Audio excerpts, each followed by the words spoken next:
Imagine a city, not New York, not Tokyo, not any city you know. This is a different kind of city. The lights are always on, the streets are always full, the noise never stops. It's a city that never sleeps, but it's not just the city, it's everyone in it. No one sleeps here, not the children, not the parents, not the workers, not the artists, not the leaders. They have forgotten how. Or perhaps they were never able to in the first place. What would that world look like?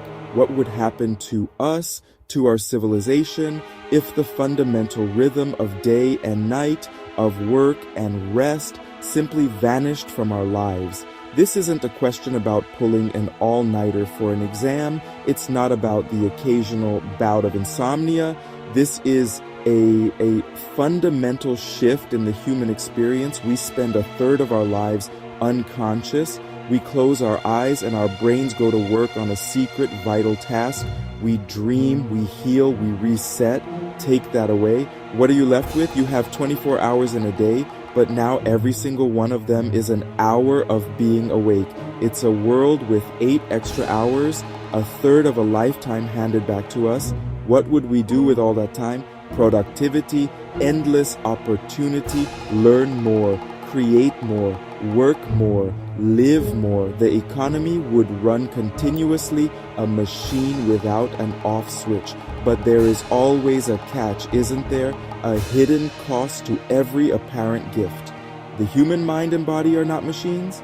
They are biological systems finely tuned over millions of years to a specific cycle of activity and recovery. What happens when you snap that cycle? What happens when the quiet, unseen work of sleep is never allowed to happen? The consequences might be far more shocking than we could ever predict. This is the journey we are about to take. We will explore this strange, sleepless world from the ground up. We will start with the science, the biological imperative for rest that we have suddenly lost. Then we will walk through the reimagined streets of daily life, observing how families, schools, social gatherings, we will analyze the new economy, the new cultures, the new ethics that would emerge. This is not just a thought experiment, it's a way to understand who we are by imagining what we would become if a core part of our humanity was taken away. Let's begin. We're going to have a great time together. Imagine your brain is a bustling city. During the day, it's alive with activity, cars, your thoughts, signals, the messages they carry. Factories, your cognitive functions, ideas, decisions, pedestrians, your emotions, rushing through streets. All this activity creates waste, metabolic byproducts. What if the sanitation department never shows? The trash piles up, streets get clogged, the whole system grinds to a halt. Sleep is the night shift, the cleanup crew the silent essential janitor. Scientists call it the glymphatic system, a brilliant piece of biological engineering. During sleep, brain cells actually shrink. The shrinking widens spaces between cells. Cerebrospinal fluid flows through more freely. Like a power washer blasting the city's alleys, that fluid flushes out toxic proteins and metabolic waste. One protein is called beta amyloid, a name worth remembering. If it's not cleared, it builds up into plaques. Those plaques are linked to Alzheimer's disease. In a sleepless world, the cleanup is gone. The brain's janitor has been fired. Day 1, the mind's streets are a little dirtier. Day 2, trash piles up on corners. End of week 1, neural highways are congested. Thoughts move slower. Focus gets harder, like driving through a city during a garbage strike. The traffic is gridlocked. Everything is just difficult. This isn't merely tiredness, it's physical impairment. The brain's hardware is clogged with its own refuse. Imagine Dr. Eris in this world. Patients arrive with headaches and thick, persistent brain fog. They can't think clearly. They forget simple things. He can't prescribe a good night's sleep. There is none. All he can do is watch cognitive function decline across the population. The city of the mind is choking on its own success, buried under endless waste. Memory is not a filing cabinet. It's more like tending a garden. During the day, when you learn something new, a fact, a skill, the information is fragile. It's a shallow root in the soil of your short-term memory. For that seed to grow into a strong, lasting memory, it needs to be nurtured, consolidated, integrated. That nurturing process happens overwhelmingly while you sleep. Your brain has two main storage areas: the hippocampus, a small temporary USB drive with limited capacity; the cortex, a vast long-term cloud server. During the day, you download new experiences onto the hippocampus, but the USB drive gets full quickly. When you sleep, your brain performs a critical data transfer. It uploads important files and deletes unimportant files. In our sleepless world, this sync never happens. The USB drive, the hippocampus, is perpetually full. Imagine a student on day 3. The information comes in, but it has nowhere to go. The seeds of knowledge are scattered on hard, unplowed ground. She can't form new, lasting memories. The lesson from yesterday is already a faint echo. Learning becomes impossible. Education, as we know it, ceases to exist. A surgeon can't recall the new procedure he just studied. An engineer can't remember the solution she devised yesterday. Society becomes stuck.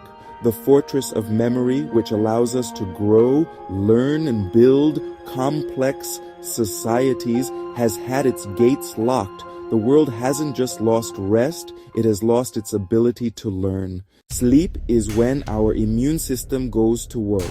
Think of your immune system as the night watchman of your body's castle.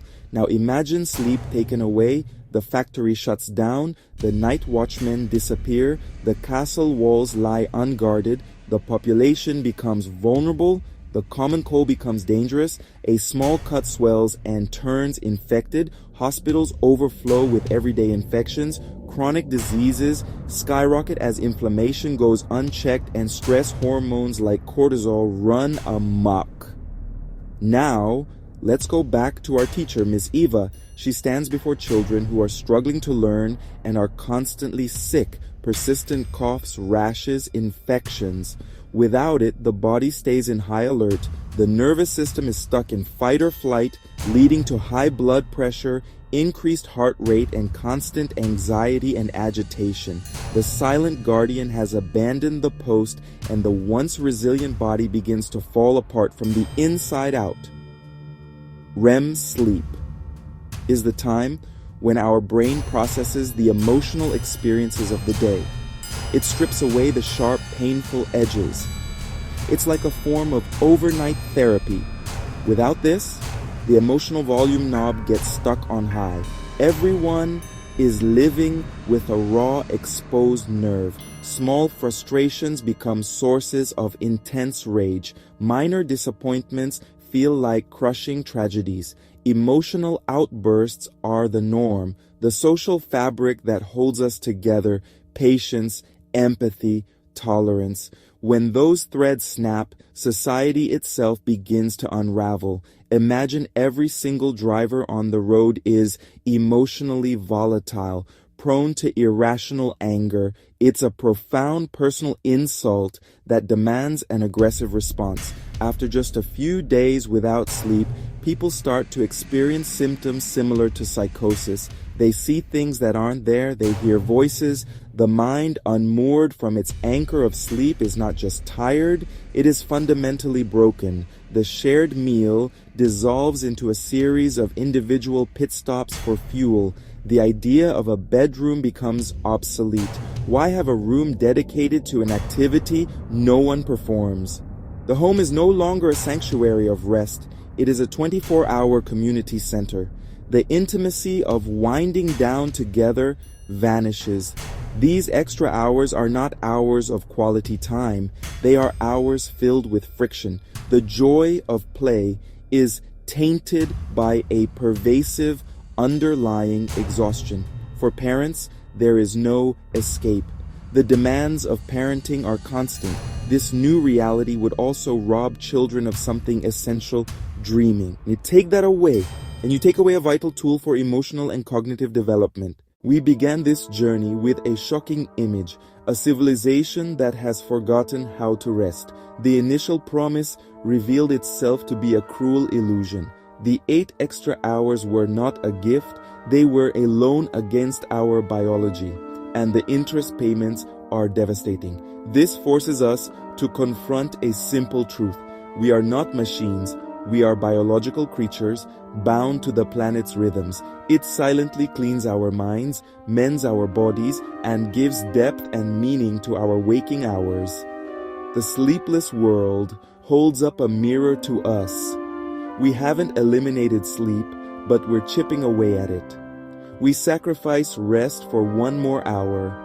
This is a cautionary tale of a path we're already on. The echo of that forgotten rhythm is a warning we should heed before we find ourselves living in a world where no one sleeps and no one truly lives.